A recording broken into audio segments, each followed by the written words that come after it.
Kabanata 171. Gayunpaman, ang kumpiyansa ay kumpiyansa, dahil bago pa makakilos si Lance, isang kamay ang humawak sa kanya sa leeg. Karapat-dapat ka bang paglaruan ako? Sinakal siya ni Lance at tinanong. Ang leeg ng nakakatakot na lalaki ay sinakal ng husto ni Lance kaya namula ang kanyang mukha at bahagyang itinaas ni Lance. Pak! Sinampal siya ni Lance, napatumba siya. Sa antas na ito, maglakas loob kang mabaliw sa harapan ko. Inihagis ni Lance ang madilim na lalaki sa lupa. Pagkatapos ay umakyat siya at kinala si Kent Brown. Lance, salamat sa pagmamadali mong iligtas ako. Si Kent ay abala. Tito Kent, okay ka lang ba? Ayos lang ako, natutuwa akong sumugod ka dito, kung hindi ay hindi ko malalaman, nasaan si Sally. Nasa baba siya, sa tingin ko, lumipad ako diretso sa bubong at tumakbo siya dito. Nakahinga ng maluwag si Kent at sinabing, umalis na tayo rito. Ngumuso si Lance, napakamura. Kumuha si Lance ng isang pilak na karayom at itinutok ito sa tiyan ng takot na lalaki sa lupa. Lance, anong ginagawa mo? Natarante si Kent. Siyempre, hayaan siyang maging kalahating beteng. Kalahating beteng. Oo. Kung hindi mo ipagpapatuloy ang paglalagay ng karayom sa loob ng isang buwan, magiging ganap kang beteng, at iyon ang nangyari kay Bai Mauquan. Sabi ni Lance. Nagulat si Kent Brown, napakawalang awa ni Lance, karapat-dapat na maging numero 1 kontrabida sa campus. Let's go.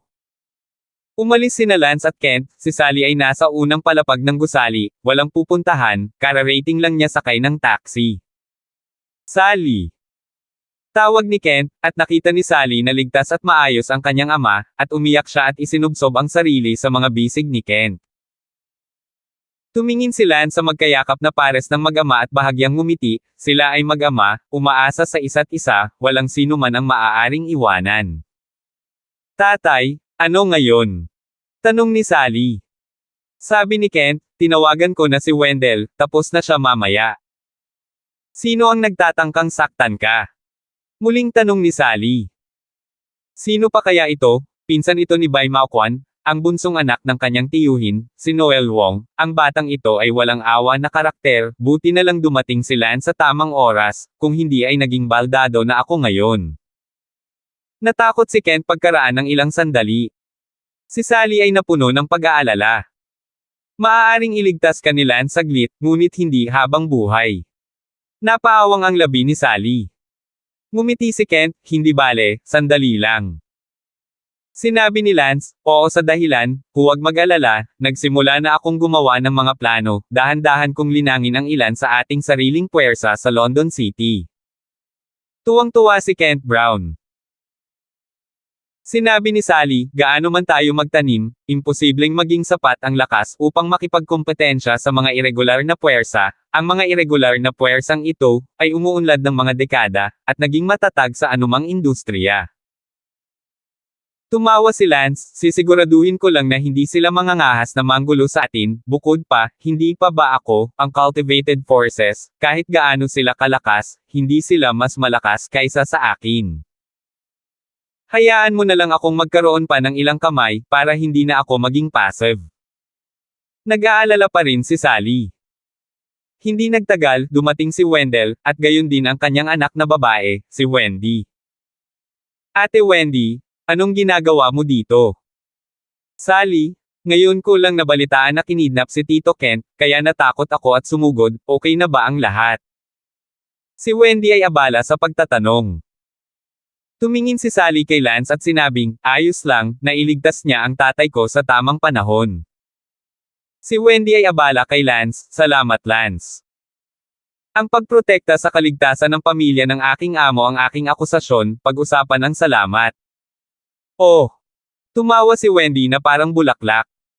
Sinabi ni Wendell, morning song, walang mali. Og! Malapit na. Sinabi ni Wendell, matagal ko nang hiniling sa iyo na hanapin ang isa sa iyong mga personal na bodyguard, ngunit hindi ka nakinig, kailangan mong mag-ipon ng ganoong uri ng pera. Si Lance ay bodyguard ni Sally, hindi kanya kayang alagaan palagi. Isa lang ang sweldo ng mga tao. Napangiti si Kent ng alanganin, oo, mukhang kailangan na makahanap ng isa.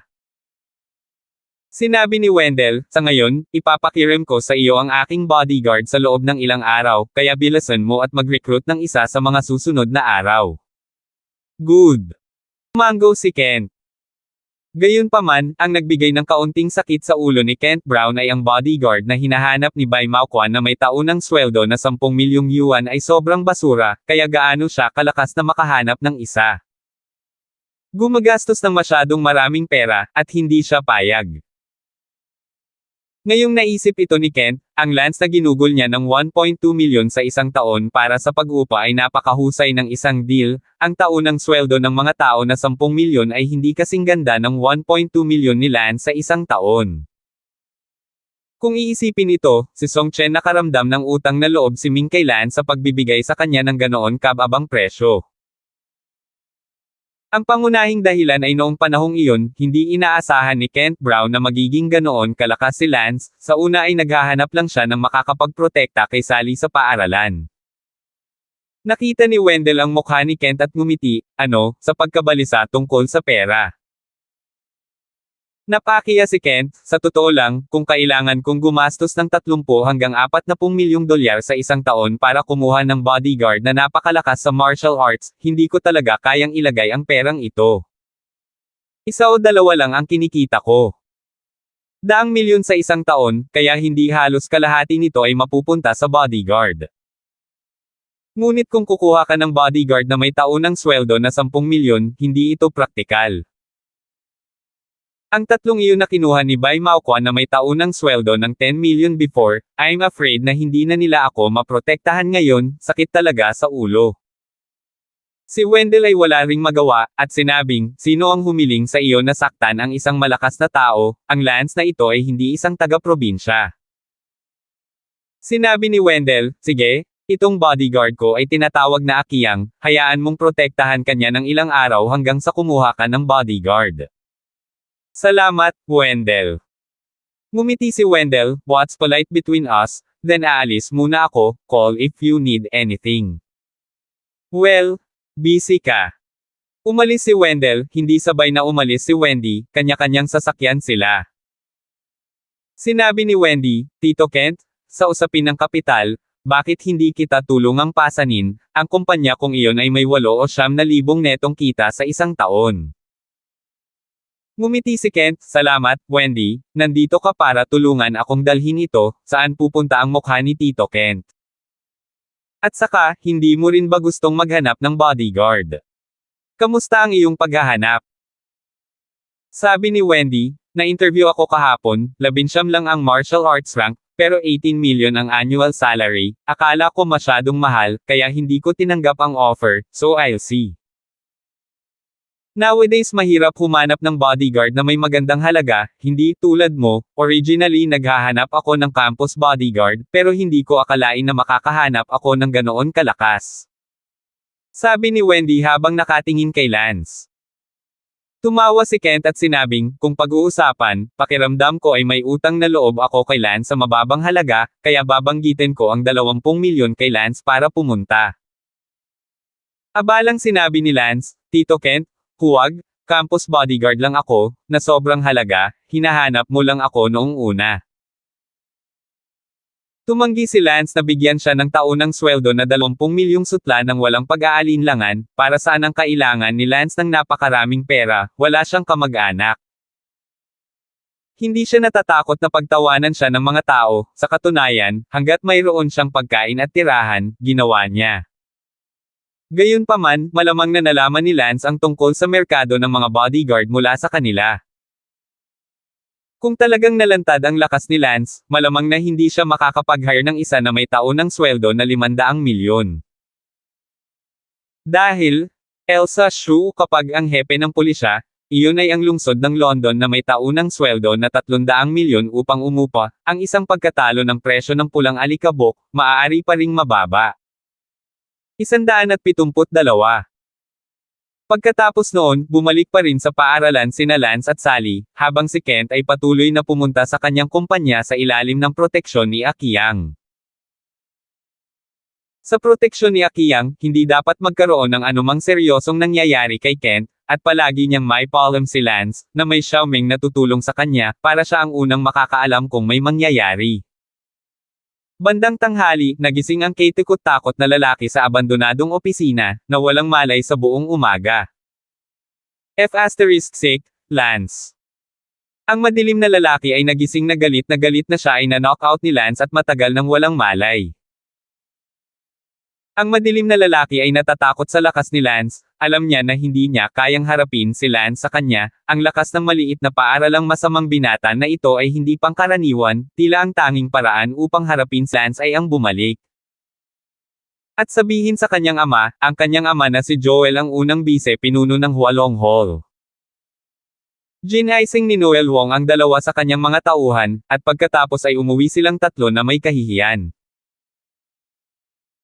Pag-uwi, nagtanong ang isang matandang lalaki sa edad na 60, bakit ang tagal mong bumalik? Siya nga pala, ang kalahati ng eunuch ni Bai Maoquan ay maayos at bumalik sa normal, na itinuring siya ni Lance bilang alam ang kanyang lugar.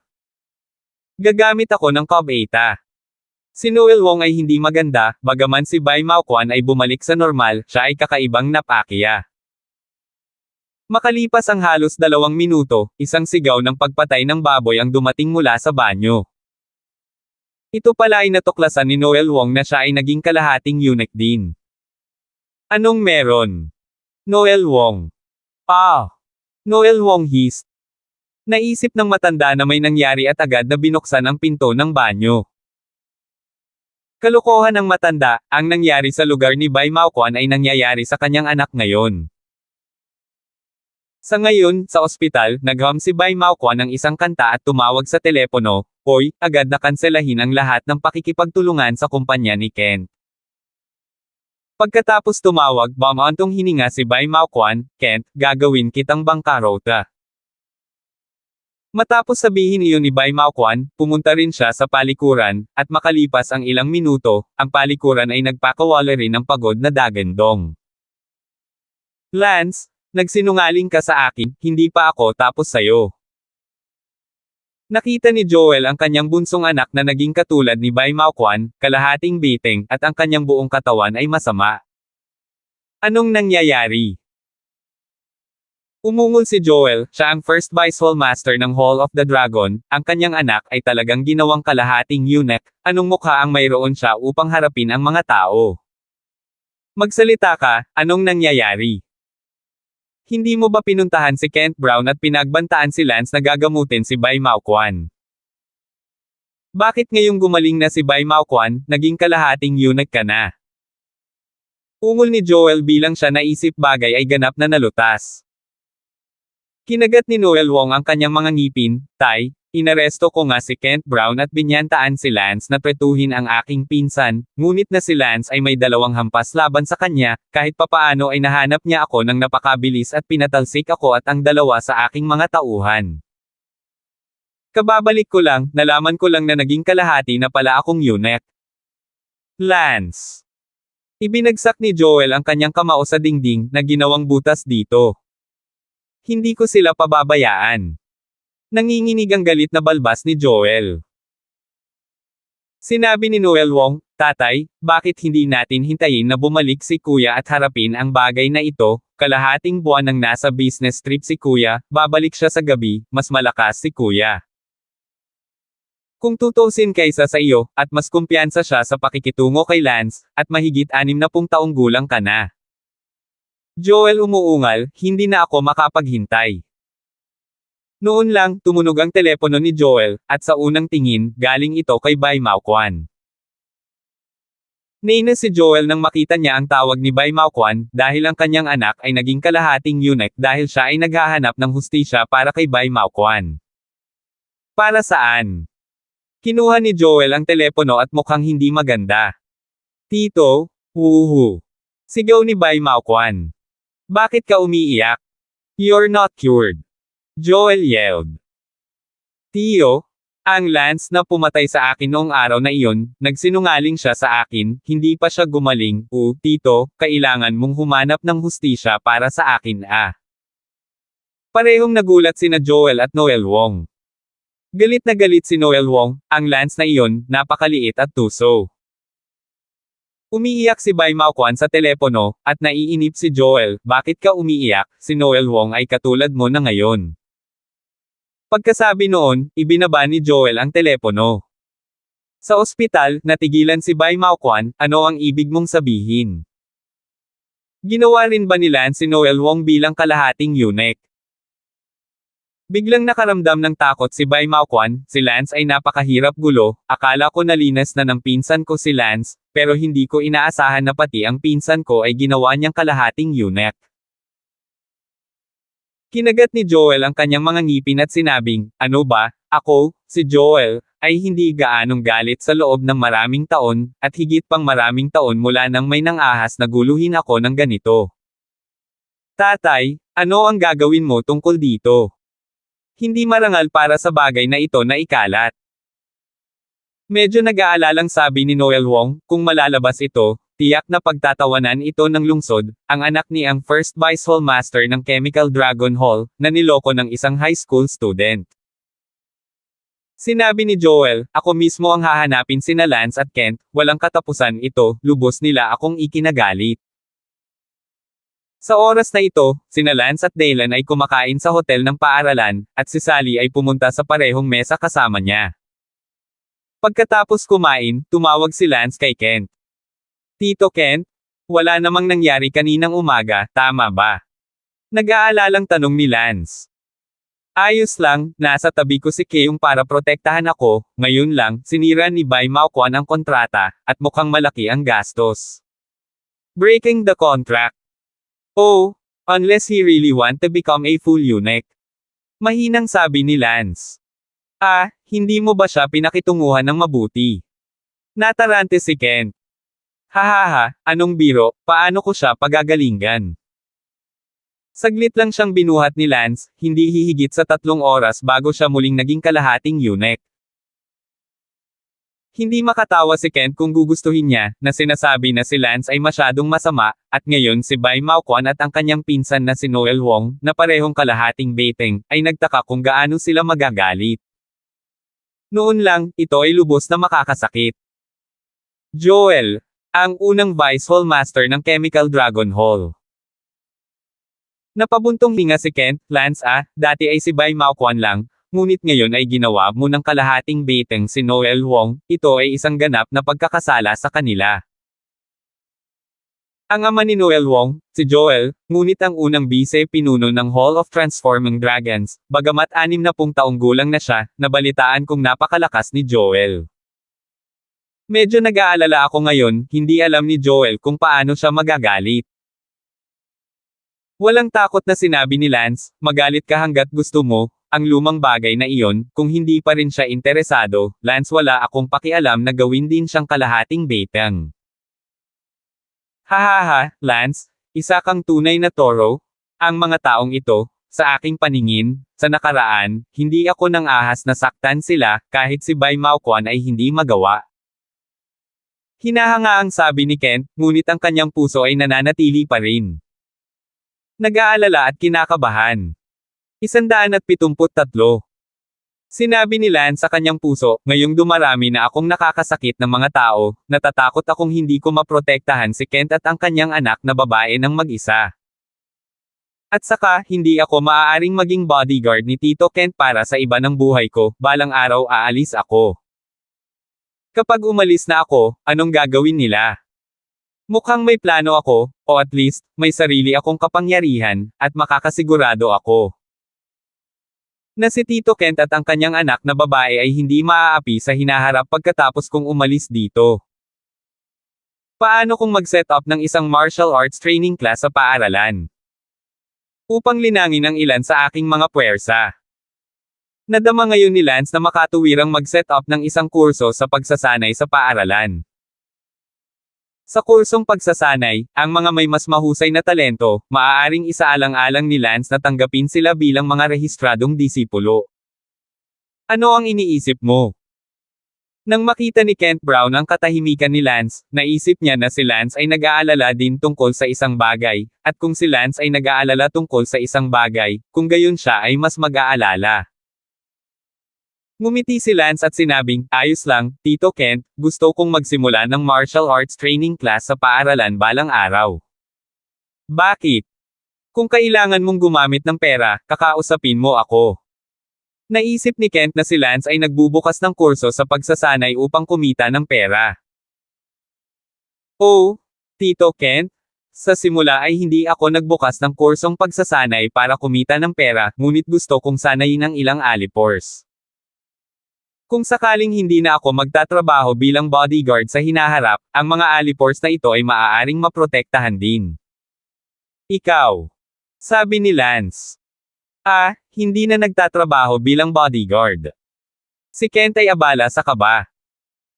Sa sandaling ito, kakaakyat lang ni Sally mula sa hagdan, at nang marinig niya ang mga salita ni Lance, bigla siyang natakot. Kent pagkatapos ay ngumiti, tama ka, hindi ka palaging magiging bodyguard ni Sally. Bagamat nakangiti ang kanyang bibig, si Kent Brown ay nakadama ng kawalan sa loob. Sinabi ni Lance, huwag kang mag-alala, Tito Kent, kahit na magbitiw ako sa hinaharap, sisiguraduhin kong ligtas kayo bago ako magbitiw. Oh! Hindi naisip ni Kent na magbitiw si Lance, halos tinatrato niya si Lance na parang pamilya sa loob. Biglang bumalik sa realidad, oo, si Lance ay isang bodyguard lang ng campus na kinuha niya, at tiyak na magbibitiw siya minsan sa kinabukasan. Tandaan ang URL, conshoate.net. Mayroon ka bang plano para sa hinaharap? Tanong ni Kent, oras na para makilala ni Kent si Lance, paano siya patuloy na magtatrabaho bilang bodyguard para sa isang napakatalino. Hindi ko pa naiisip, I should pursue the ultimate in martial arts in the future. But not so soon, at least after Miss ay gumaling sa kanyang sakit, a year and a half later.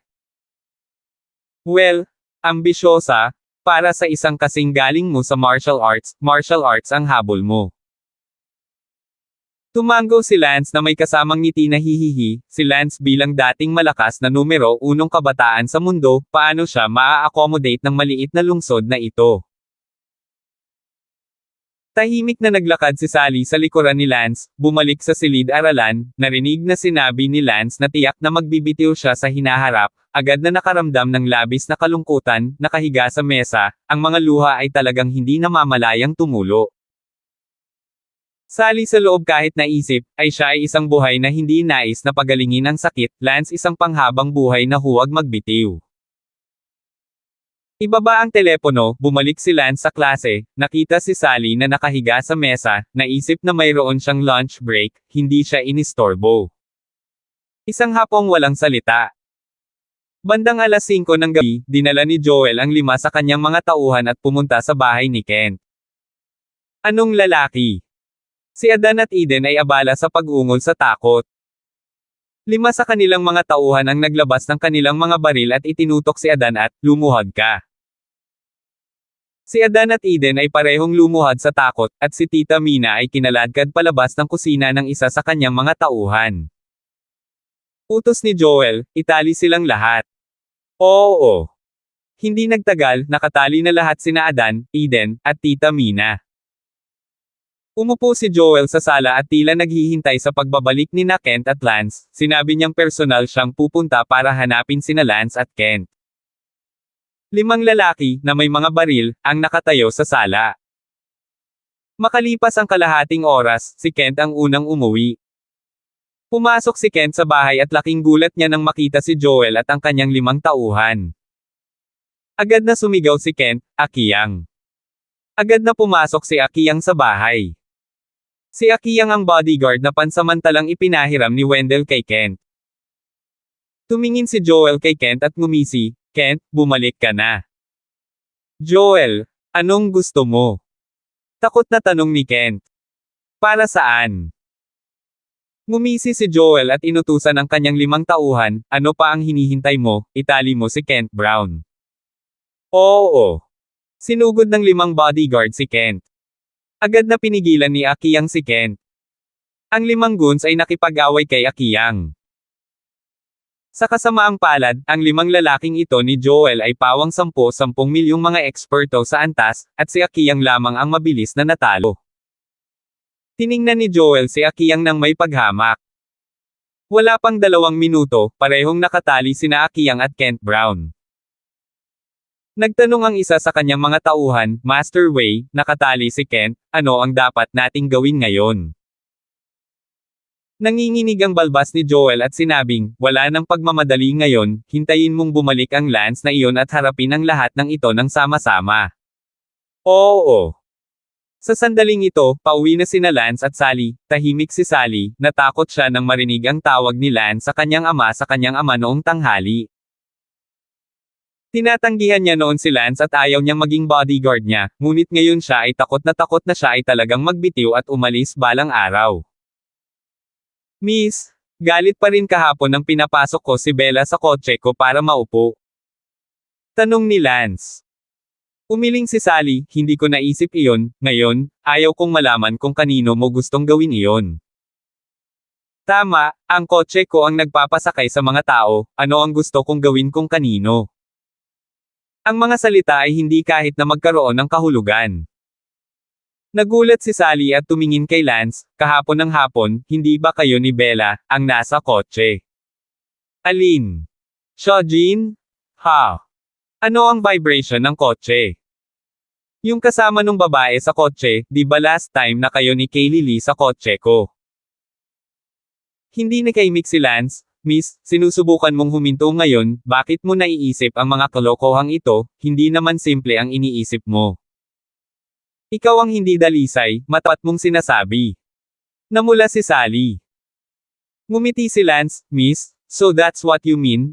Nung pumunta ako sa Lee Hospital kahapon, si Bella ay nagkataon lang na gustong umuwi para kumuha ng kung ano, kaya dumaan lang ako para ihatid siya. Yun lang. Wala kanyan. Binigyan siya ni Lance ng isang blankong tingin at sinabing, Lance bata pa ako, wala pa akong nahawakang babae sa buhay ko. Natigilan si Sally, hindi makapaniwala, I don't believe it, you're so horny, you're so pure.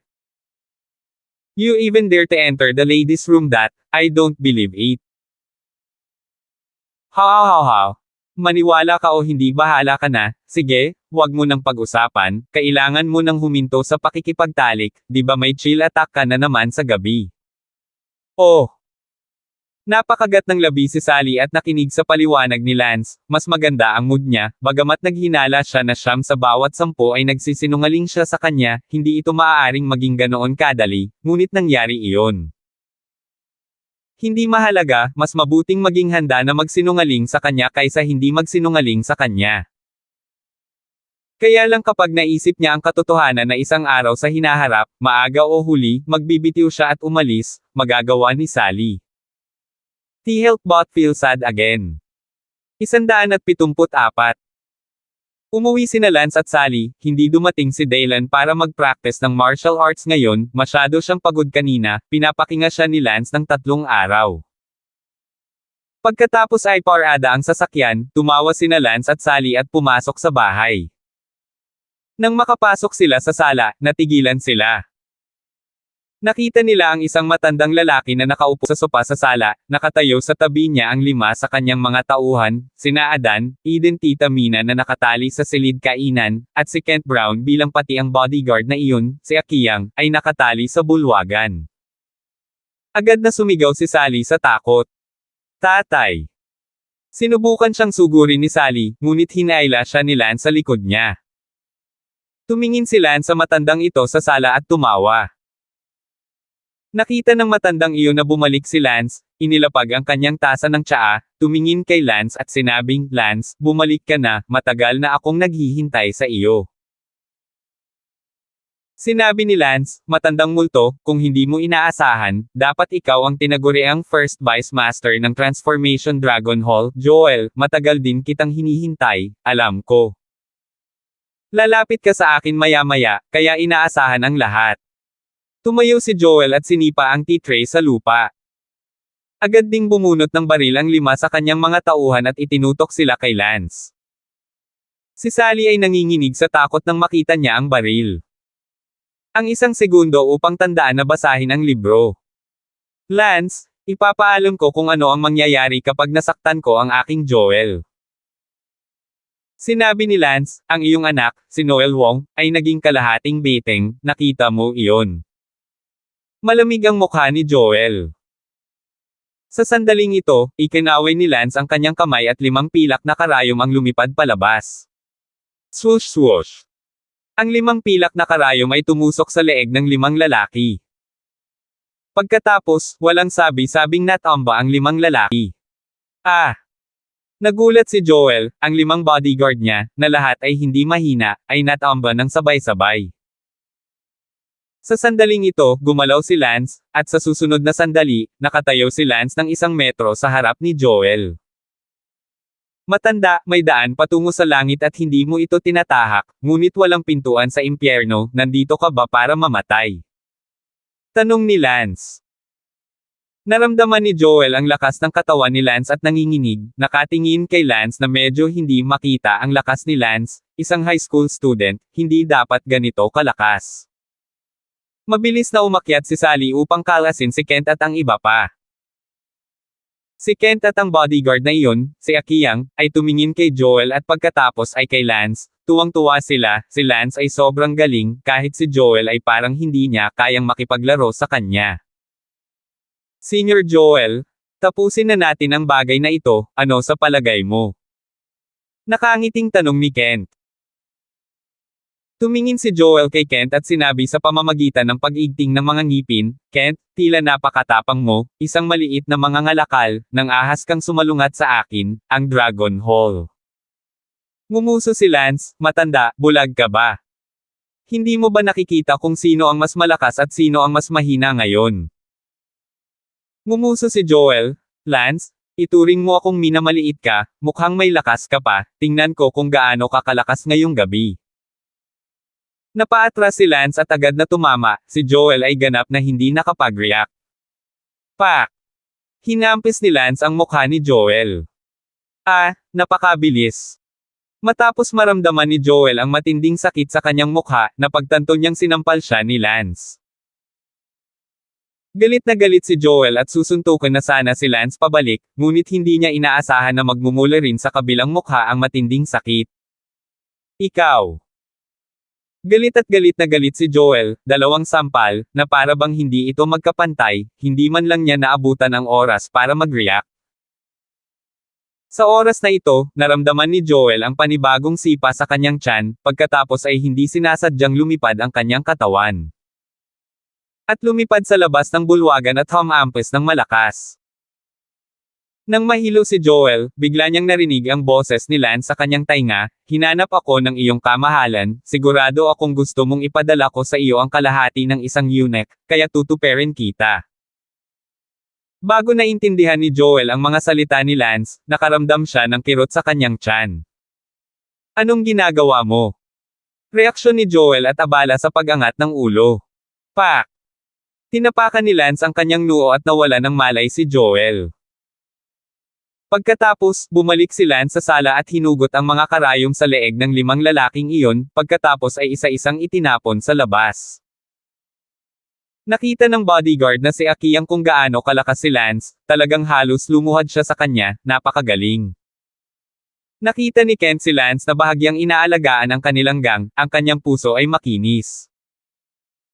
Tumingin si Sally kay Lance na may mga mata na puno ng paghanga, pakiramdam na napakagwapo ng poster ni Lance. Agad namang nagising ang 5 lalaking tinapon sa labas. Master Wei, gising na. Master Wei. Mabilis na napailing si Joel ng 5 lalaki. Master Wei, anong nangyayari? Nahimatay lang kami, at pagkagising namin, nalaman namin na nasa labas na pala kaming lahat, at nahimatay ka na rin, at natapakan lahat ng baril namin. Siyempre, alam ni Joel ang nangyari, at ngayon ay tumingin sa bilya ni Kent at kumagit ng husto, nakaramdam ng isang matandang mukha na hindi alam kung saan ito ilalagay. Master Wei, ano ang gagawin natin ngayon? Tanong ng isa sa mga lalaki. Kinagat ni Joel ang kanyang mga ngipin at sinabing, umuwi ka muna, tila ang tanging paraan ay ang maghintay sa pagbabalik ng aking panganay. Si Joel at ang 5 sa kanyang mga tauhan, ay sumakay sa isa sa mga sasakyan na kanilang minamaneho sa abo, at umalis ng magulo nang walang sinasabi. Hahaha. Sa Villa Hall, nagtawanan si Adan Eden at ang iba pa nang makita silang umaalis na nakaabo. At si Lance ay nakaupo sa sofa at gumagawa ng tsaa, walang pakialam sa sitwasyon sa labas. Sinabi ni Kent, Lance, pagkagising ni Joel, hindi siya nagsalita at umalis kasama ang kanyang mga tauhan na nakaabo. Sinabi ni Lance, nakasakit sa sarili, sige, Tito Kent, Akiyang, uminom ka ng tsaa. Okay. Si Akiyang ay abala sa pagtawa at umupo, nakatingin sa mga mata ni Lance na puno ng paghanga. Siya ay kinuha ni Wendell na gumastos ng $20 milyong ng kanyang taunang sweldo, ngunit siya ay naging mas mababa kaysa kay Lance, isang high school student, hindi man lang siya makumbinsi.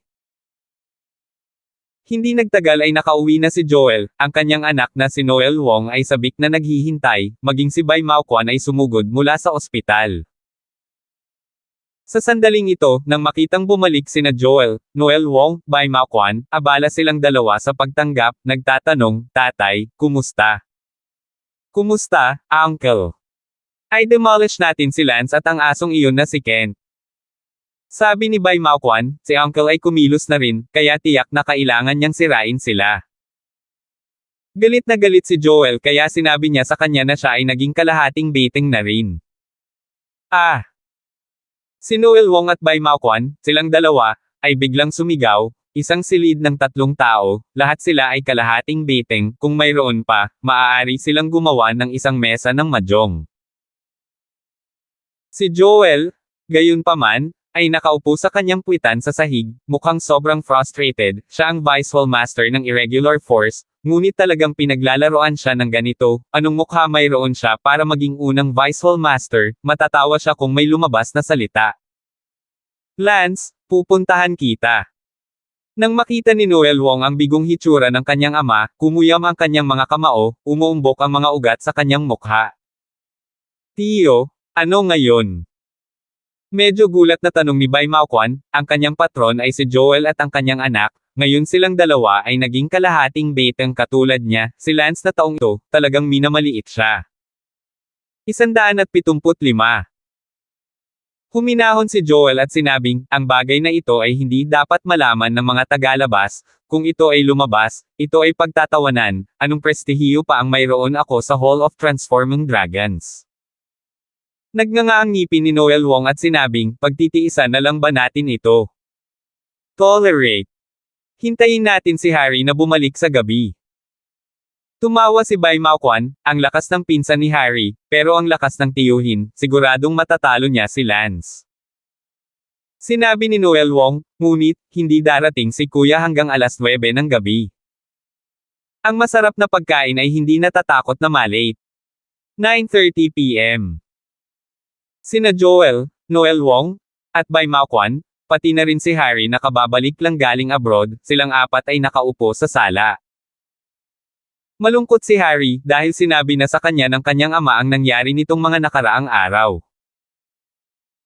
Ang kanyang ama, nakababatang kapatid at pinsan ay binubuli ng isang estudyanteng nagngangalang Lance, na pinakialaman din ang kanyang katawan at naging kalahating baiting. Matapos pakinggan ni Harry ang reklamo ng kanyang ama, sa sobrang galit ay halos pasabugan niya ang bahay. 10 taon na ang nakalipas, isang buong dekada mula nang may nang-ahas na gawin siyang Harry na hindi masaya. Hinampis ni Harry ang mesa, kalahating buwan lang akong nasa business trip, at nangyayari ito sa bahay, saan nanggaling si Lance at nang-ahas na gawin ang anumang bagay sa aking pamilya. Kahit na hindi mo tingnan sa mukha ng aking Harry, kailangan mong isipin ang katayuan ng aking ama bilang unang Vice Hall Master ng Transformation Dragon Hall. Abalang sinabi ni Bai Mao Quan, pinsan, kailangan mong magdesisyon para sa amin, kahit ang aking tiyuhin ay binugbog ni Lance, at ngayon ay umaasa ako sa iyo. Galit na sinabi ni Harry, huwag kang mag-alala, ako, si Harry, ay papatay kung hindi ako galit. Sinabi ni Joel, ngunit, Little Tiger, ikaw ang manugang ng hari ng Lanhei, kung may mangyaring masama sa iyo, makakaapekto ba ito sa iyong reputasyon? Sa lahat ng mga taon na ito, ang dahilan kung bakit ako naging isang ang unang Vice Hall Master ng Hall of Transforming Dragons ay lahat salamat sa mukha mo, ang manugang ng Lanhei King. Nalungkot si Harry, tatay, alam mo na ako ang manugang ng Lanhey King, paano mo pa masasabi iyon, isang estudyante lamang sa high school, ako, si Harry, ay hindi, ilalagay ito sa aking mga mata. Abalang sinabi ni Bai Maoquan, tama, pinsan, na si Lance ay isang campus bodyguard lamang na inupakan ng asong-asong iyon na si Kent para sa kanyang anak. Ang 4 na level 18 na bodyguard na iyon na kinuha ko noon ay hindi katugma kay Lance, ngunit hindi iyon ibig sabihin ay makapangyarihan si Lance. Ikaw ang manugang ng Lanhey King, isang level 26 na eksperto, si Lance, pumunta sa impyerno. Tumayo si Harry at sinabing, Tay, hahanapin ko ang Lance na iyon ngayon din. Kailangan mong mag-ingat. Ano bang dapat ingatan, estudyante si Lance, kahit gaano pa siya kalakas, natatakot pa rin ako sa kanya kahit nasa 26th level na ako ng martial arts. Lumabas si Harry sa kanyang bahay, nagkataon lang na tumunog ang kanyang telepono, tinitingnan na ang kanyang asawa ang tumatawag, ang pangalan ng kanyang asawa ay Lan Yingying, siya ay anak ng Lanhey King ng London City, si Lanhey King ay isang medyo sikat na eksperto. Sa London City, narinig ko na umabot sa 34 ang antas ng martial arts. Hey, honey, bumalik ka na ba o hindi? Kalahating buwan na ang business trip mo, at miss ka na ng mga tao na hindi na nila matiis, kaya bakit hindi mo ay lapit ang iyong asno dito? Wavy ang boses sa phone to the point of no return. Harry has a heartbeat inside, hehe smiled, honey, wait for me, babalik ako agad. Bakit hindi ka bumalik agad kung hindi ka babalik hindi kita papasukin sa bahay? Naramdaman ni Harry ang tuyong init sa kanyang katawan, ang babaeng ito ay masyadong nababalisa, gayunpaman, ang isang business trip sa loob ng kalahating buwan ay nagpait sa kanya, talagang ayaw ni Harry na lumipad kaagad sa kanya.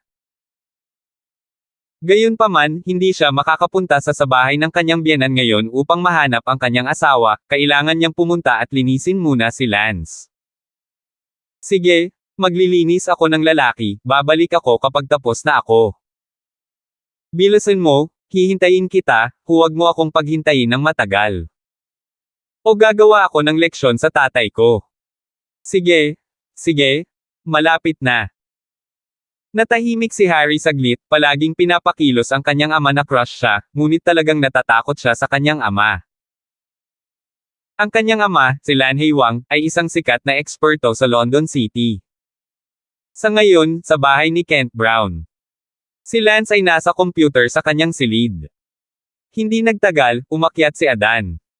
Adan, ano iyon? Tanong ni Lance. Young Master, may dumating na bisita para hanapin ka, Young Master. Hinahanap ako.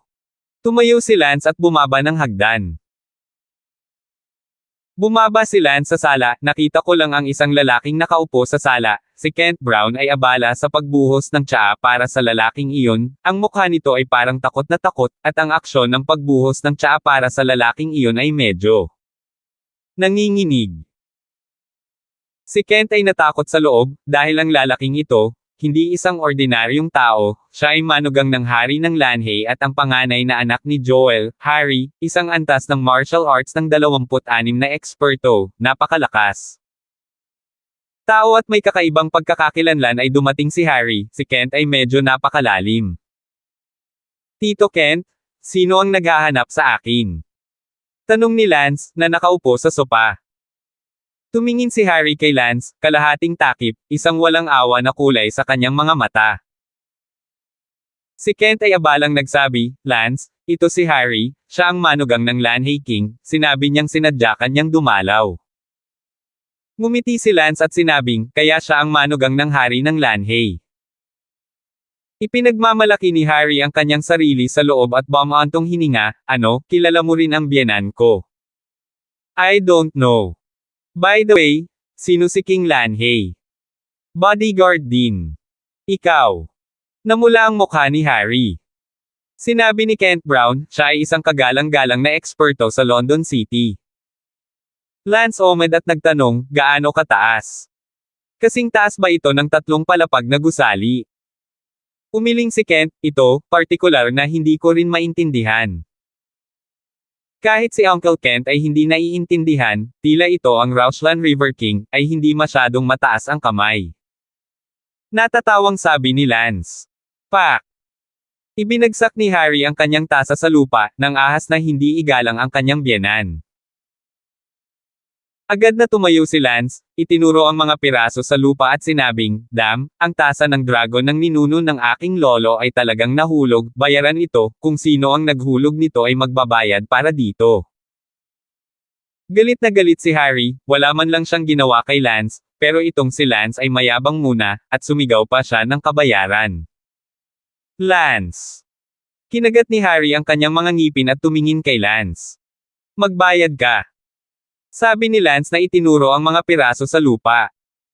Sumakit at umungal ang galit na atay ni Harry, babayaran ko ang gusto ng nanay mo. Pagkasabi noon, sinipan ni Harry ang buong coffee table, tuluyang pinunit ang mukha, syempre, dumating siya para linisin si Lance, ngayon lang. Ang dahilan kung bakit ang isang magiliw at eleganteng unang umupo upang uminom ng tsaa, marahil ay gustong magpanggap na isang paghahambing, na nakakaalam na si Lance ay isang magaspang na tao, sayang ang pagpapakayag, dapat na malaman na sa unang pagkakataon na siya ay dumating sa direktang sinampal ang mga bagay. Lance puso ng isang malamig na tumawa, dumating upang gumawa ng gulo gumawa lang ng gulo, pa rin uminom ng kung ano ang tsaa, magpanggap upang ihambing. Sinabi ni Lance, nabasag mo ang aking ancestral dragon cup, hindi pa ako tapos sa iyo. Pagkasabi niyan, hinawakan ni Lance ang kwelyo ni Harry, itinuro ng isang daliri ang basag na tasa sa lupa, at umungal, bayaran mo, ikaw bayaran mo ako, kabuoang 10 milyon. Si Harry ay hindi nagmamadaling gumawa ng anuman, ngunit malamig na sinabi, bibilang ako ng 3, at kung ang paa ng iyong aso ay nasa akin pa rin, ang paa ng iyong aso ay hindi na umiral. 176. Sinabi ni Lance, wala akong pakialam kung anong kuko ng aso o hindi, sinira mo ang tasa ng dragon ko, gusto ko lang na bayaran mo iyon. Si Lance ay parang tusong tindero sa kalye, hinawakan si Harry sa kwelyo at sumisigaw para sa kabayaran. Ang pagkilos na iyon ay halos nagpaisip maging si Kent Brown na isa itong totoong dragon cop. Galit na galit si Harry na hinihila siya ng kanyang kwelyo, ngunit syempre, na aksidente ito, hindi siya naniniwala na si Lance, isang high school student, ay maaaring hilahin ang kanyang kwelyo. 1. Nagbilang si Harry. Magbayad ka, huwag mo akong isigaw ng 1, 2, 3, ang aking ninuno na tasa ng dragon, na ginamit ng emperador sa tsaa noong nakaraan, sinira mo ito ng hindi man lang kumusta, gusto kong magbayad ka. 2. Nagpatuloy si Harry sa pagbibilang, ang kanyang boses ay nagpapakita ng walang katapusang lamig. Compensate, 10 milyon. San? Bago pa sumigaw ang tunog ng 3, sinuntok ni Lance ang tiyan ni Harry. Bang! Ang tunog. Ang mga mata ni Harry ay umikot at umikot saglit, ang kanyang likod ay naka-arco ng mataas, at ang kanyang bibig ay nakapaglabas ng pantig na, 3. Magbayad ka.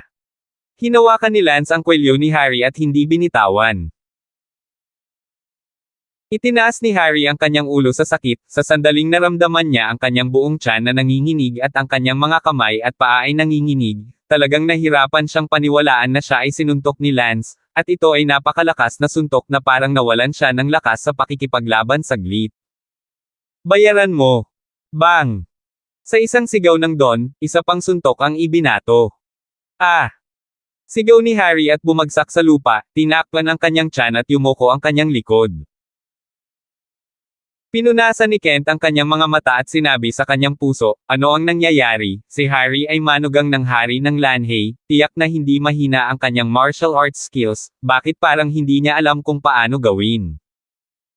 Martial arts, tinakpan ang kanyang tiyan at bumagsak sa lupa.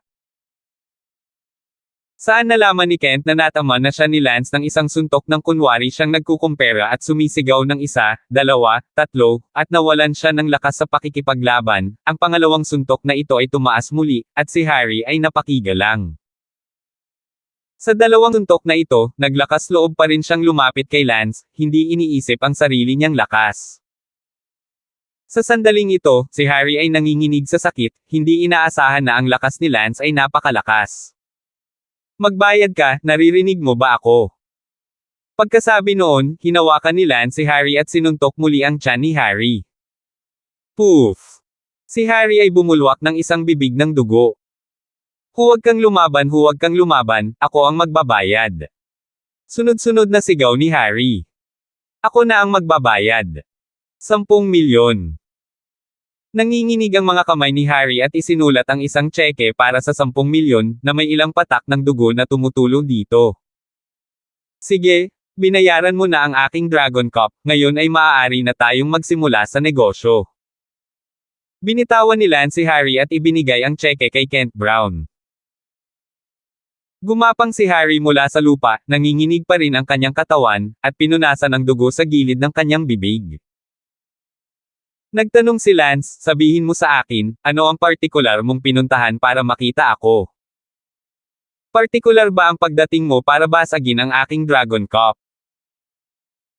Ang puso ni Harry ay nag-uumapo sa galit, dumating siya upang alagaan si Lance, ngunit hindi man lang niya nahawakan ang isang buhok, at kahit papaano ay nawalan siya ng 10 milyong dolyar, at higit sa lahat ay binugbog siya hanggang sa siya ay samuka ng dugo.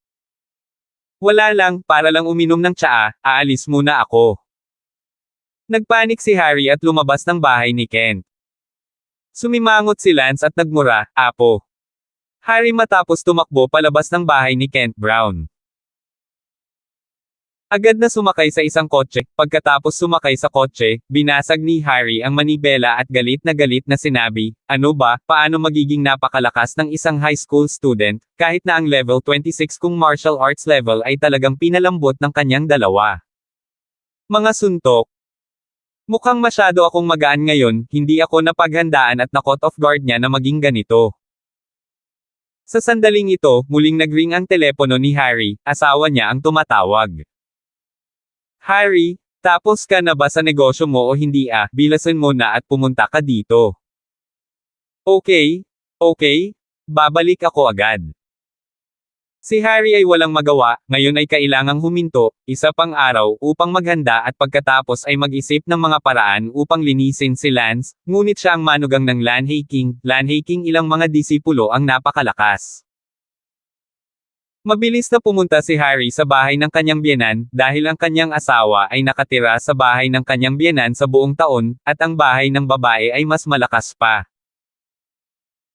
Pagkapasok ni Harry sa silid, ang kanyang asawa ay tumalon mula sa kama na parang pusa, tumalon kay Harry at inihagis siya sa sahig, sa sobrang pagkainip.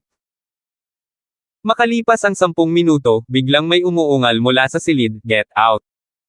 Bang! Lumipad si Harry sa bintana at nahulog sa damuhan sa ibaba. Mabilis na naalarma ang buong pamilya sa pangyayaring ito, at ang biyenan ni Harry, si Lan Hiwang, na nagkataong nanunood ng TV sa sala, ay sumimangot, kakakilala lang ng dalawang batang mag-asawa, at nag-aaway na naman sila. Sa sandaling iyon, tumakbo si Harry sa bulwagan mula sa labas. Nakita ni Harry ang kanyang buong pamilya na tumatakbo papunta sa sala, galit na ginawa rin siya ni Lance bilang kalahating eunuch. Kumunat ang noo ng Lanhaking, anong nangyayari? Bakit naging ganito, bakit ngayon lang kayo nag-away ni Yinger?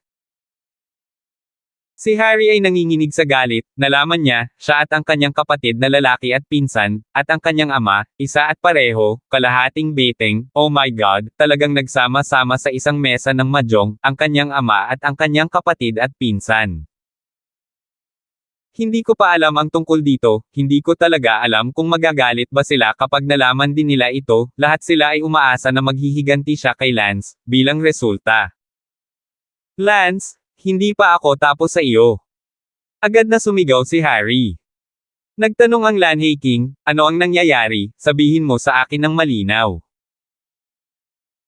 Si Harry ay nagngangalit ang kanyang mga ngipin at sinabing, Tatay, isang lalaking nagngangalang Lance ang gumawa ng isang bagay sa aking kapatid, at sa aking pinsan, at sa aking ama, at naging kalahating beteng, hindi makakain, makainom, o makagamit. Kaya pumunta na lang ako sa kausapin ang Lance na iyon para ayusin ang mga bagay-bagay, ngunit hindi ko akalain na may kaunting kapangyarihan si Lance at inatake ako ng biglaan na naging sanhi ng pagkatalo ko, kaya kinailangan kong makipag-ayos sa kanya sa ibang pagkakataon. Bumalik ako, nang sinubukan ni Yingying na makipagkita sa akin, hindi ko man lang napagtanto kung ano ang nangyayari, ngunit pinalayas ako ni Yingying sa bintana. Sa sandaling iyon, humikbi sila Yingying at bumaba. Humihikbi sila Yingying, "Dad, Mom, I wanted to make out with him kasi kalahating buwan ko na siyang hindi nakikita, pero hindi ko inaasahan na kapag malalim na ang pagmamahal, bigla kong na-realize." Sob. Sa pagsasabi niyan, sumigaw si Lan Yingying sa pagkabigo. Galit na galit si Lan Hiwang, "Sige, tumigil ka sa pag-iyak, sino si Lance?" Si Harry ay abala sa pagsasabing, siya ay isang campus bodyguard na tinanggap ng isang maliit na amo na nagngangalang Kent. Ang isang high school student ay may ganoong kalakas na kapangyarihan. Kahit ikaw. Ang iyong pamilya ay ginawa niyang kalahating eunuch. Tumalo ng mga kilay ni Lan Hiwang. Napayuko si Harry sa kahihiyan, "Tay, ako ang nag-aasar sa kalaban noong una, kung hindi, hinding-hindi niya ako matatalo, hindi naman sa hindi ako malakas, huwag kang magkakamali." Yu patay na patay pa rin si Hu, hindi matapang na aminin na hindi siya sapat na malakas, at ang katotohanan na ang kanyang buong pamilya ay naging kalahating beteng ay tunay na nakakahiya. Ang panloob na galit ni Harry, ay nakasalansan sa isang bundok, "Ang pamilya gumawa ka na lang ng table ng mahjong 177. Tumingin ang Haring Lanhi sa kanyang umiiyak na anak na babae at malungkot na nagsabi, "Harry, wala akong pakialam kung anong paraan ang gagamitin mo, ang bagay na ito ay dapat magbigay kay Yingying ng paliwanag at gawin na si Lance ay magbayad ng halagang nararapat sa kanya." Gayon din, pumunta sa ospital sa lalong madaling panahon upang pagalingin ito, huwag mong palalain si Yingying. "Dad, don't worry, I will." "Sige, ayos lang, bumalik ka na sa kwarto mo." Tinapos ni Lance na bugbugin si Harry at bumalik sa itaas para maligo at matulog. Sa bahay ni Joel. Umupo si Joel sa sofa.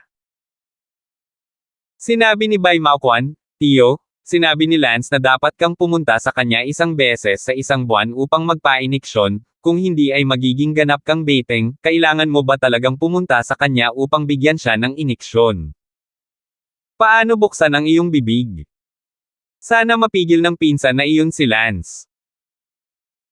Ang katawan ni Joel ay nanginginig ng kaunti, sa totoo lang ay niloloko siya ng husto ng First Visual Master ng Hall of Transfiguration Dragon, at hindi man lang siya makapagsalita. Matagal nang hinahanap ni Kuya si Lance, at hindi ko alam kung paano ito nangyayari. Sabi ni Noel Wong. "Tawagan mo siya." Sa sandaling iyon, pumasok si Harry mula sa pintuan. Isang segundo upang tandaan na basahin ang libro. "Kumusta ka na, Kuya? Tiger, nasaan si Don Lance? Hindi mo ba siya dinala para gamutin tayo?" Tumingin si Joel sa labas ng pinto at hindi nakita ang figure ni Lance. Sumigaw si Harry, "Tatay, Xiaolong, Maoquan, pasensya na, lahat ng ito ay dahil hindi ko pinansin ang kalaban at wala akong magawa tungkol kay Lance."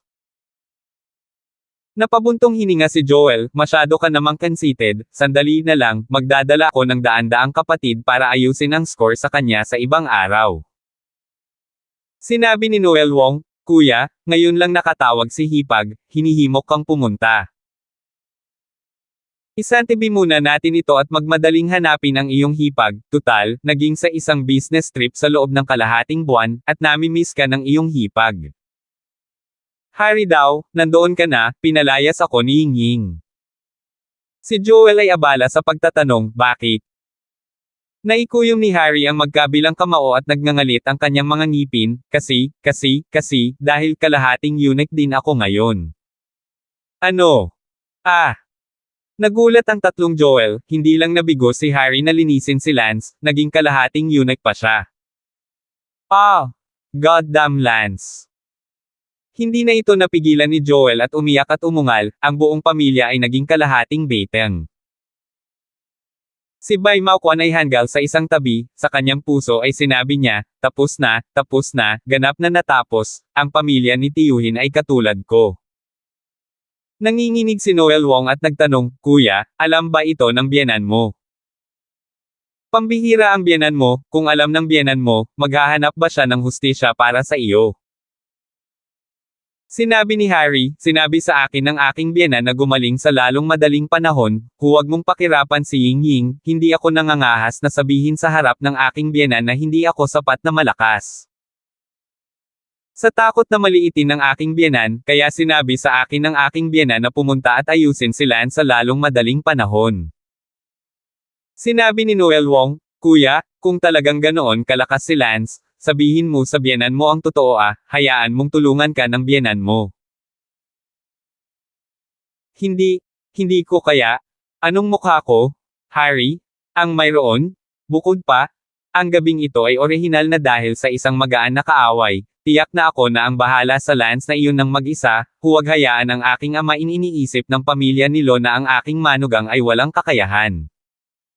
Sabi ni Harry habang nakapikit ang mga ngipin. Walang sinabi sa buong gabi.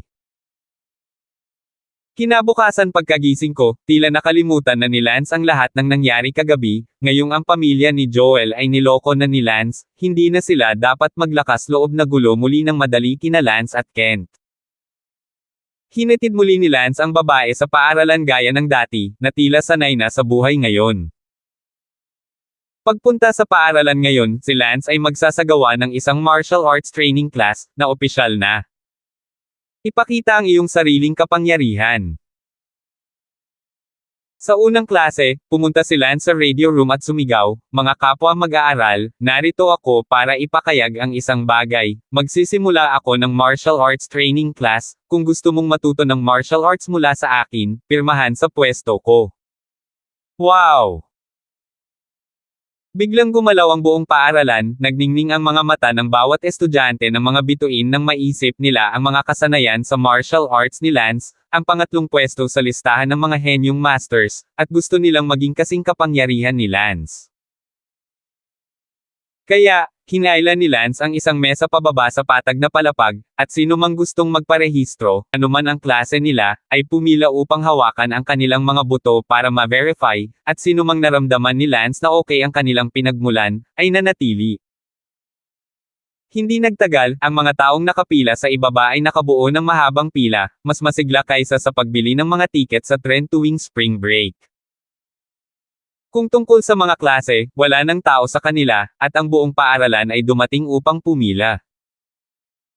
Bukod dito, maraming guro ang nagpanggap na mga estudyante at pumila doon, sinusubukang makipag-hangout kasama si Lance. Nagulat din si Lance na napakaraming estudyante ang gustong matuto ng martial arts mula sa kanya. Pagkatapos, kailangang i-verify ito ni Lance sa pamamagitan ng paghawak ng maayos sa mga buto, dahil napakaraming tao, tiyak na kailangan niyang maghanap ng may mahusay na kwalipikasyon. Isa-isang pinatunayan sila ni Lance, hinawakan ang mga buto ng kanilang mga katawan, nanatili ang mga panla, at inirehistro siya ni Daylan sa tabi niya. Well, your bones are good. What's your name if you pass the first round of screening? Lance Damon? Ang pangalan ko ay Lanyo, second year senior class 5. Isinulat ni Lance ang pangalan. Susunod. May dumating na babae, hindi maganda ang babaeng ito, pero okay naman ang figure niya. Sinabi ni Lance, gusto kong matukoy ang kalagayan ng iyong mga ugat at buto, kaya hahawakan ko ang iyong katawan, kung hindi mo ito matatanggap, pagkatapos ay sumuko. Namula ang dalaga at sinabing, Tang Xiao, kahit ano gawin mo. Si Lance ay hindi magalang, simula sa leeg hanggang sa hawakan ang mga buto, pagkatapos ay ang mga braso, likod, dibdib, at iba pa sa bawat buto at kasukasuan ng buong katawan hanggang pababa, hinawakan ng babae ang buong katawan na nangangati. Ang mga lalaki na nakapila sa likod ng bugzo ng inggit, si Lance Yanfo ay napakalalim, napakaraming babae, hindi ba halos lahat ng babae sa paaralan ang hawakan? Paumanhin, hindi maganda ang root bone, sa susunod. Paumanhin ang babaeng iyon, hinawakan siya ni Lance ng walang kabuluhan. Sunod-sunod si Lance, at di nagtagal ay 11:00 na ng umaga, ngunit nang tingnan ni Lance, mayroon pa ring mahaba at mahabang pila sa likuran niya, at natatakot akong lahat sila ay pumila sa playground. Ang mga guro ng paaralan ay walang magawa sa mga estudyanteng nakapila, at kahit anong sigaw nila ay hindi na sila babalik sa klase. Ang punong guro ay walang magawa, at inihayag lamang na ang mga klase ay suspendido para sa araw na iyon. After announcement ng principal, nagpalit siya ng school uniform, nagsuot ng sombrero, at nakipag-blend din sa mga nakapila na estudyante. Hindi nagtagal, tanghali na, at si Lance ay nakaramdam ng kawalan ng pakiramdam sa paghawak sa mga lalaki at babae buong umaga. Sa sandaling ito, si Sally ay nakatayo sa itaas na koridor, si Lance sa bawat hawakan ng isang babae, kailangan niyang sampain ang isang pervert, ang kanyang puso ay lubhang hindi komportable, ngunit walang paraan. Ilan? Tanong ni Lance. Sinabi ni Dylan, higit sa 30. Mahigit 30 pa lang pagkatapos maramdaman ang buto para ma-verify buong umaga. Natahimik din si Lance, tila walang gaanong talento na angkop para sa pagsasanay sa martial arts sa paaralang ito, at si Lance ay hindi masyadong mahigpit sa pakiramdam ng buto, ngunit gayunpaman, 30 lamang o higit pa ang nakakatugon sa mga kondisyon na nasa isip niya. Gayunpaman, mayroong mas maraming mga koponan sa likod. Oy, hindi ba ikaw ang punong guro? Akmang hahawakan ni Don ang isang estudyante ng mapagtantong prinsipal iyon, at suot pa rin ni Nima ang kanyang uniforme sa paaralan. 178. Oh, Lance, yun. Medyo nahiya ang prinsipal na kahit siya ay nagpapanggap na estudyante dito. Ngunit hindi alintana ni Lance ang kaunting problema niya sa prinsipal at binigyan pa rin siya ng napakaseryosong bone touch. Ang hindi inaasahan ni Lance ay ang punong guro ay may magandang ugat. Headmaster, not bad. Bagay ka talaga sa martial arts training. Really? That's great. So can I sign up? Natutuwa ang principal. Bumalik si Lance kay Dylan at sinabing, markahan mo ito. Salamat, Tang Xiao. Nalampasan ng principal ang bone touch ni Lance, doble ang kasiyahan sa pag-iisip na matuto ng martial arts mula kay Lance. Tila nakalimutan niya kung gaano niya minsan hinamak si Lance. Sa oras na ito, lumakad si Andrew sa punong guro na may malungkot na mukha.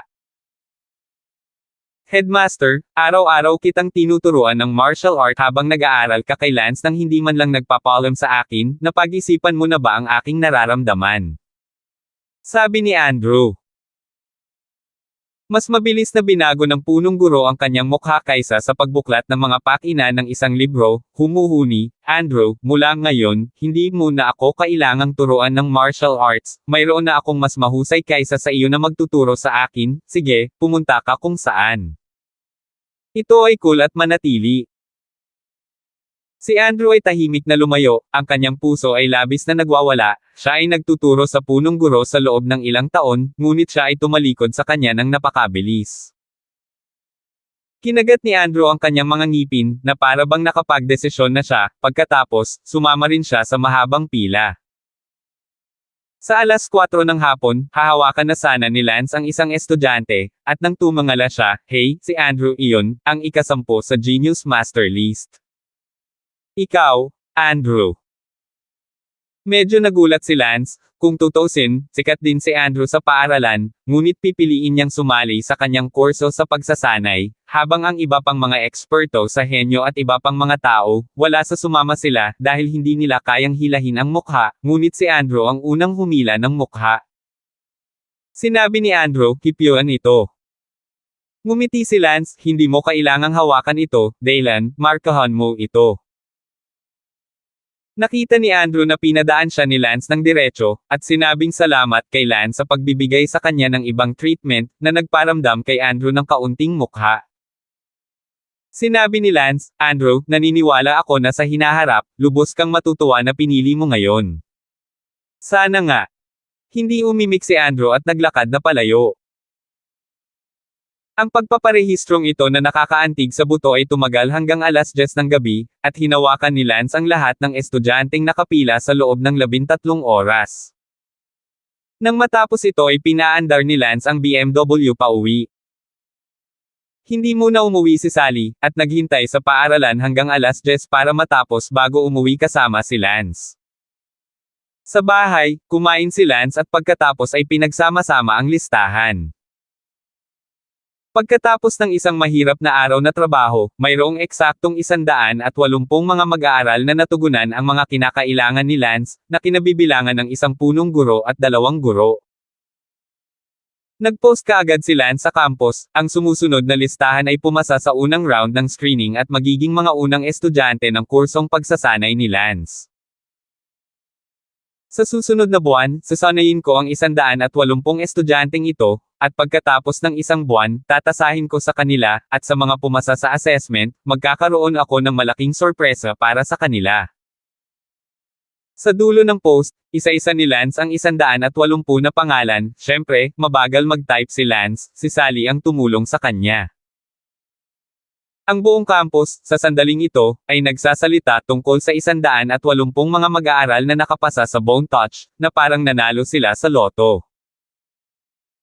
Nasa sabik, lahat sila ay nag-isip tungkol sa kung anong mga sorpresa ang ibibigay ni Lance sa mga estudyanteng nakapasa sa isang buwang pagtatasa. Sa madaling salita, ang buong campus ay kay Lance ngayong gabi.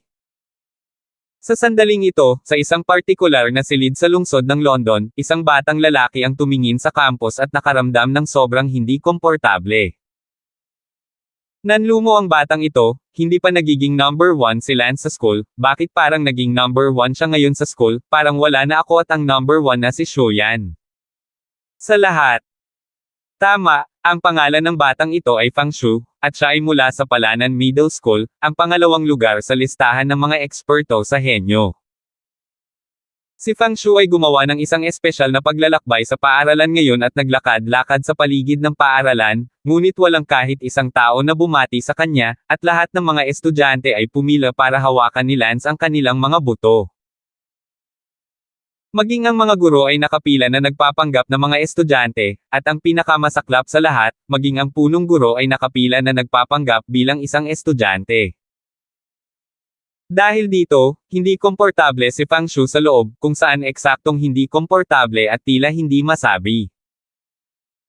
Sa madaling salita, parang si Lance ang naging una sa paaralan, at siya, ang pangalawa, at si Shuyan, ang unang lugar, ay hindi. Umiiral na.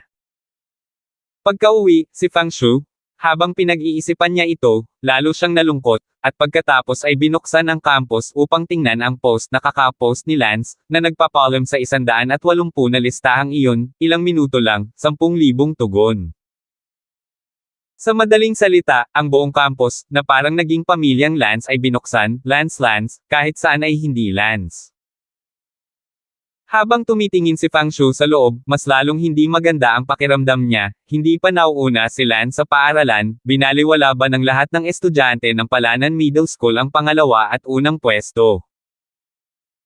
Huminga ng malalim si Fang Shu at parang nagdesisyon na hindi na siya pwedeng baliwalain ng buong school na ganito, parang wala siya, kailangan niyang umiral kahit minsan. Kaya, si Fang Shu, na hindi nag-post, ay gumawa din ng post sa campus. Sabi sa post ni Fang Shu, "Kumusta sa lahat, ako si Fang Shu." Matapos ni Fang Shu ang kanyang post, naisip niya sa kanyang sarili, ang pangalawang pinakamahusay na tao sa listahan ng eksperto ng Genius ay nag-post, iniisip ko kung gaano karaming mga tugon ang magkakaroon pagkatapos ng 5 minuto. Tiningnan ni Fang Shu ang oras sa dingding at tahimik na naghintay ng 5 minuto, medyo kinakabahan siya, ang una niyang post, hindi ko alam kung gaano karaming mga tugon, umaasa siyang umabot sa higit sa 20,000, biglang sumabog ang Lances mag-post, ipaalam sa lahat na may mas makapangyarihan sa paaralan, huwag gawing numero 1 si Lance.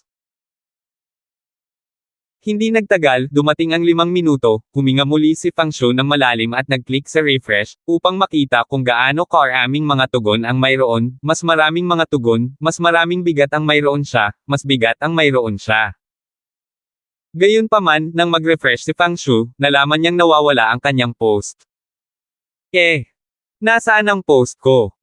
Bakit nawala? Nabura na ba?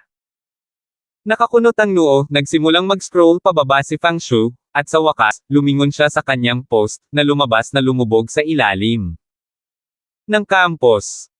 Kaagad na nag-click si Fang Shu sa kanyang post, at nakitang, 0 replies. Si Fang Shu ay tumingin sa pangalawang pagkakataon, ang buong campus, ay puro mga post ni Lance, at ang tatlong salita na si Lance ay nangingibabaw lamang sa campus forum.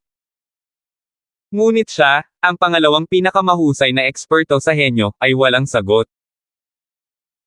Biglang, isang malakas na pakiramdam ng kawalang kasiyahan, ayaw, pagsuwi sa loob ng Fang Shu, siya ang pangalawang henyo na dalubhasa sa pangalawang karakter, bakit 0 ang sagot, Lance ang pangatlo, ngunit nangingibabaw sa screen.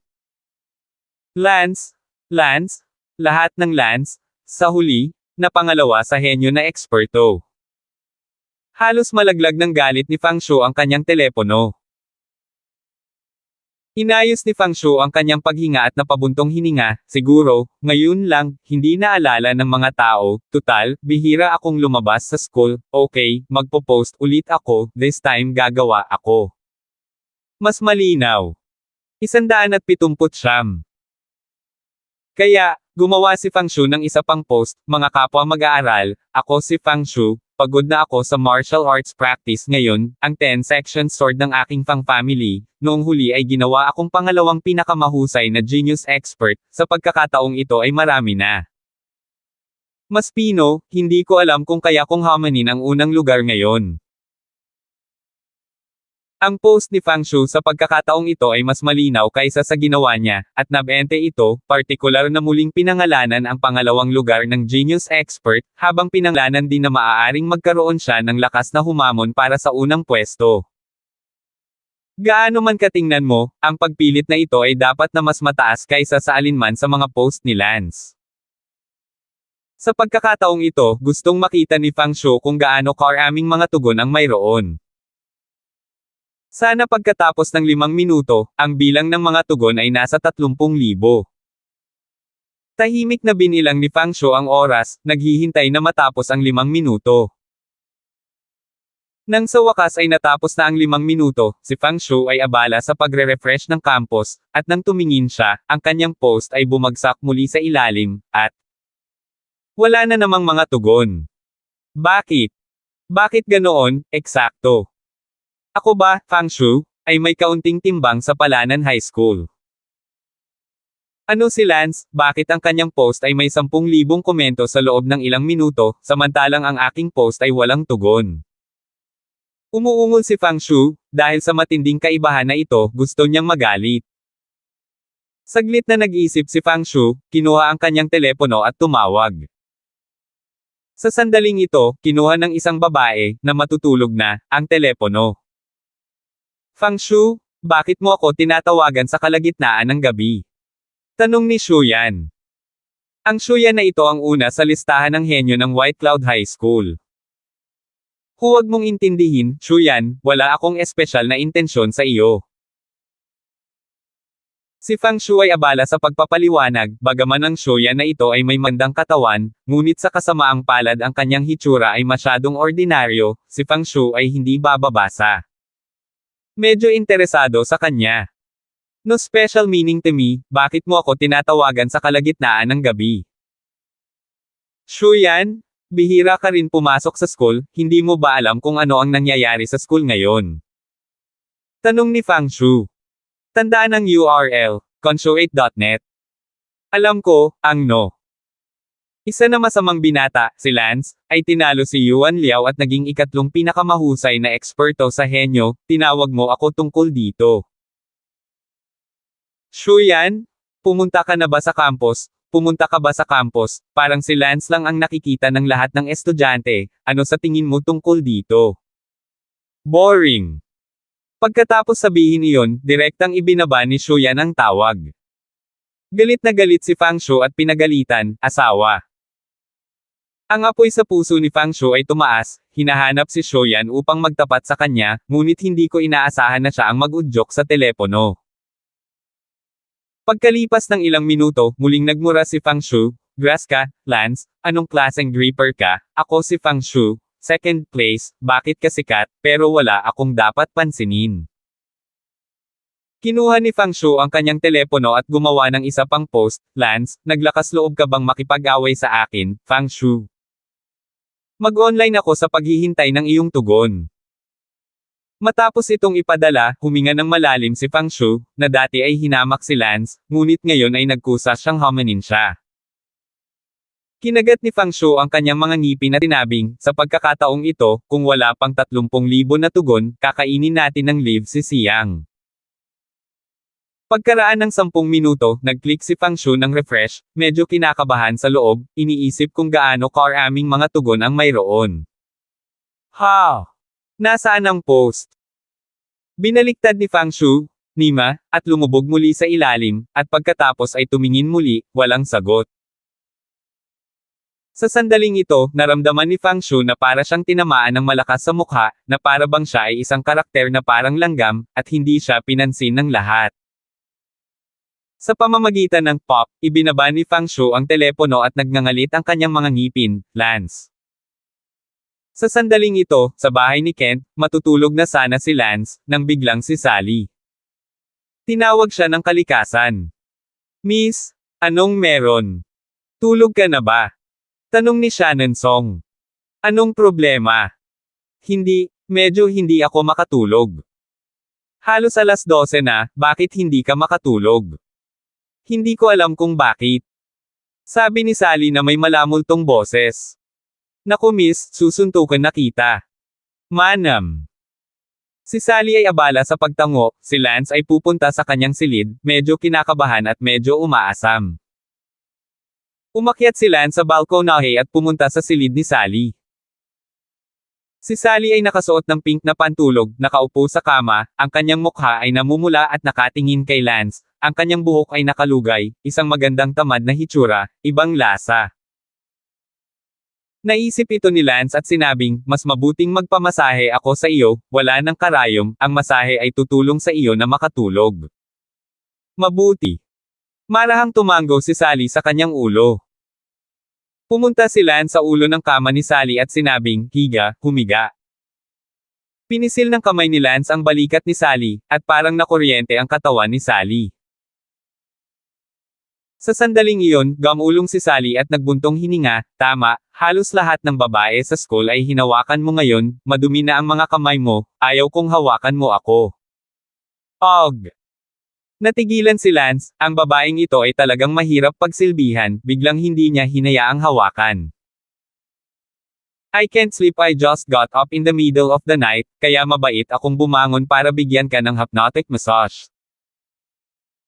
Sally remembered Lance's today touched all girls in the school, inside is very jealous of the feeling, although Lance just verified there is no talent for martial arts practice, is not doing anything.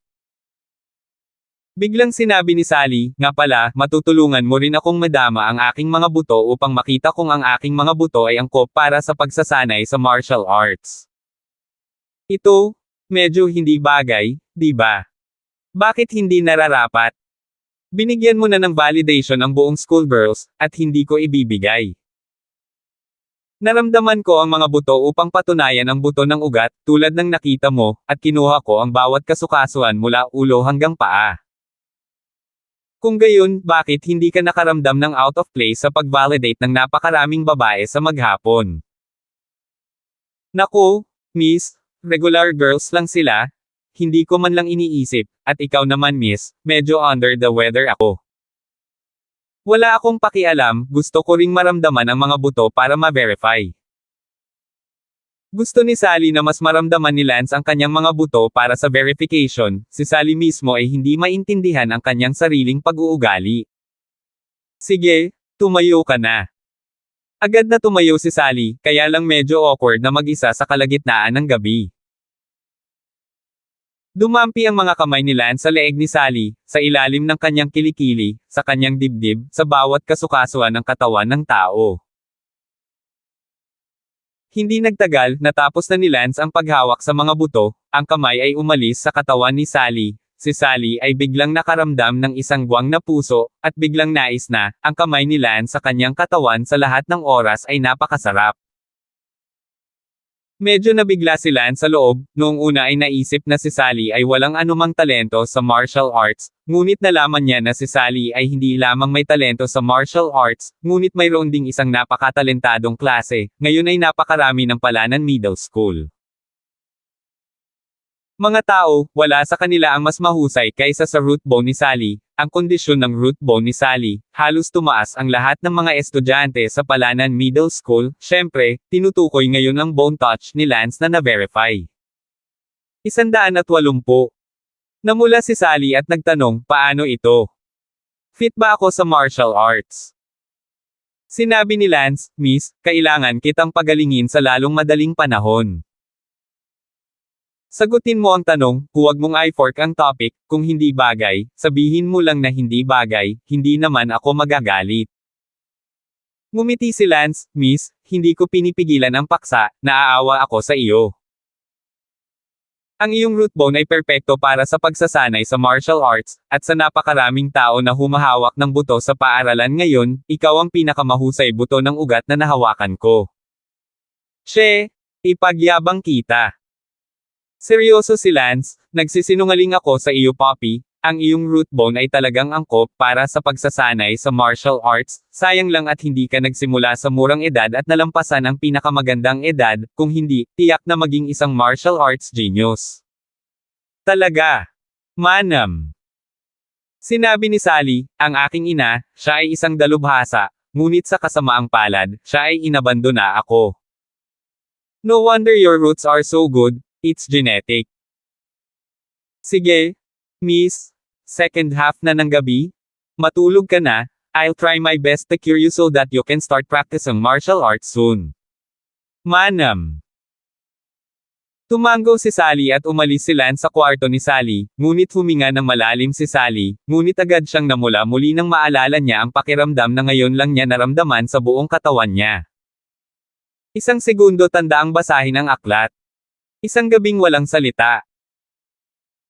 Kinabukasan, pumasok si Lance sa paaralan kasama si Sally gaya ng dati, at ngayon, tuturuan ni Lance ang mga mag-aaral na iyon ng pagsasanay sa martial arts at opisyal na inilunsad ang planong sanayin ang kanilang mga puso at isipan.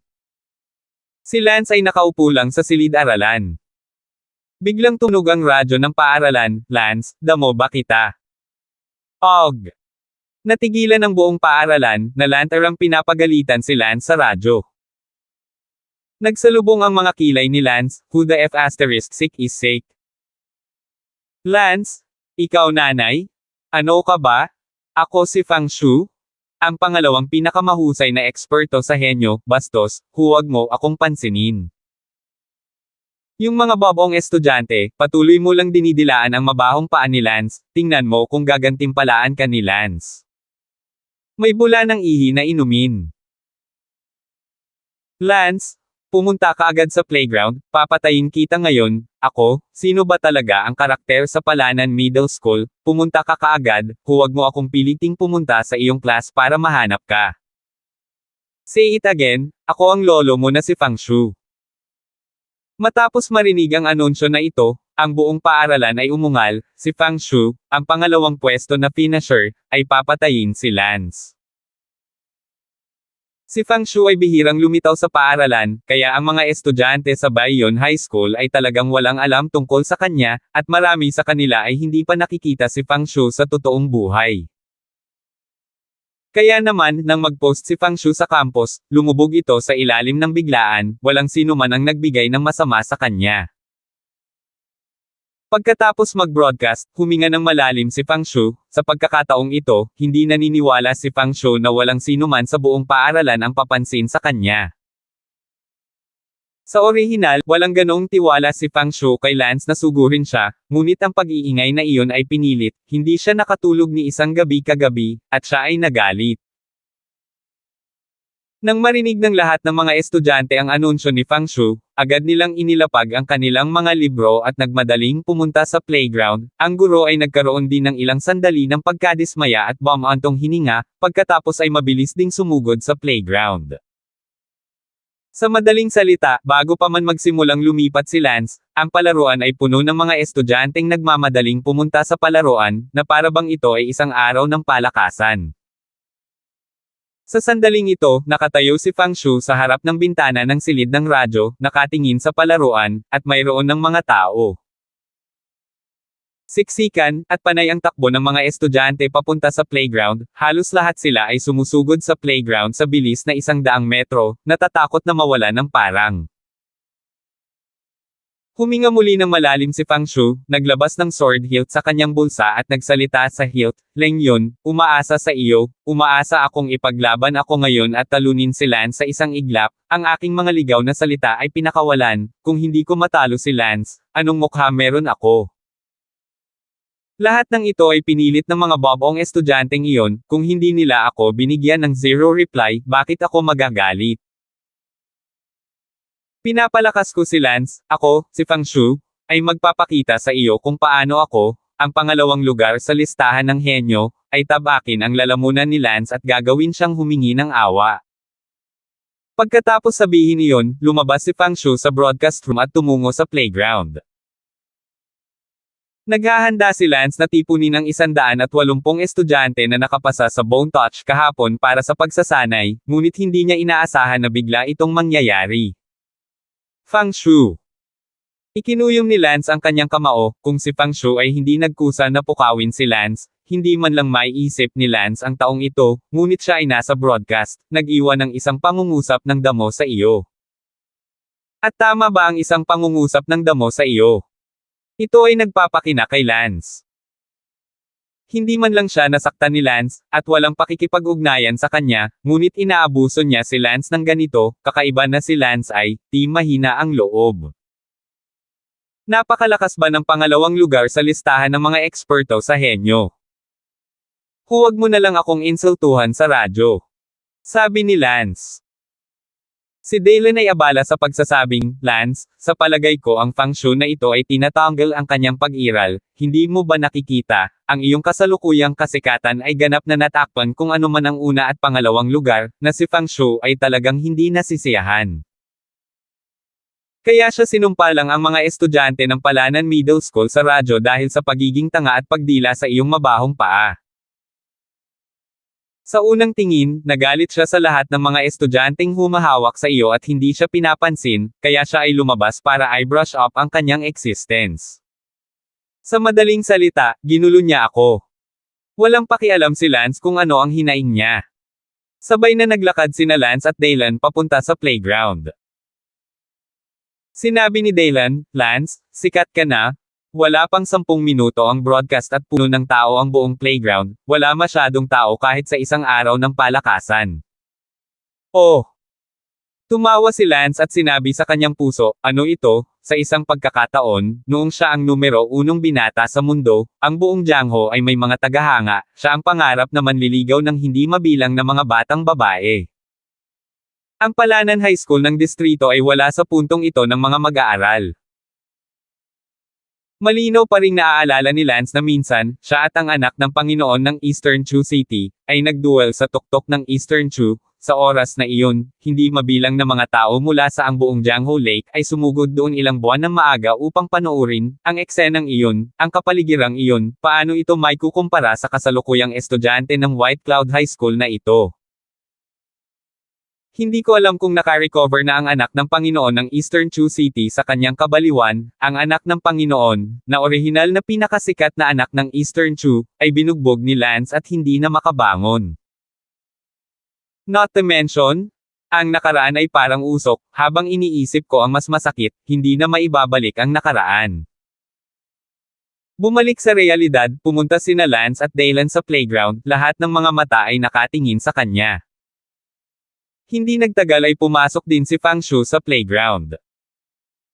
Tumingin si Lance sa batang nasa harapan niya, siya si Fang Shu, at nakatayo sila sa gitna ng palaruan, wala pang 20 metro ang pagitan. Biglang tumahimik ang maingay na eksena. Sinabi ni Lance, "Ikaw si Fang Shu. Nagalit ka sa akin." Ngumuso si Fang Shu, "Lance, pinagalit mo rin ako." Fang Shu? Ako? Si Lance? Ay hindi nakagapos sa iyo sa anumang paraan, ngunit ininsulto mo ako sa radyo at pinagbantaan akong papatayin. Oo, sasabihin ko sa iyo sa aking espada, iligtas mo ang aking buhay. doing, keep on doing.